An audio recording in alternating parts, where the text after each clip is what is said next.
gezellig in de kroeg. Hij kwam steeds minder vaak, maar het was altijd prijs. Want als die dan ook langskwam, dan konden we op reis. Want we gingen op vakantie van het geld van ome Jan. En niemand leek te weten hoe die aan die centen kwam. Dat kon ons weinig schelen, dus we namen het ervan.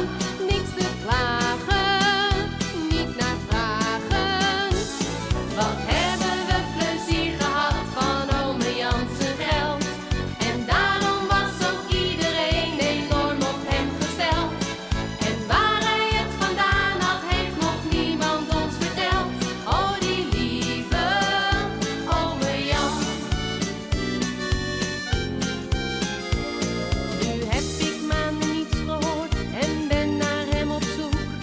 Ik vind hem in een kamertje, verloren in een boek. En dan vertelt hij zijn verhaal, onthult hij zijn geheim.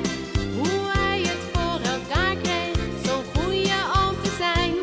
Wanneer ik hem vertel dat ik echt heel veel van hem hou, krijgt hij tranen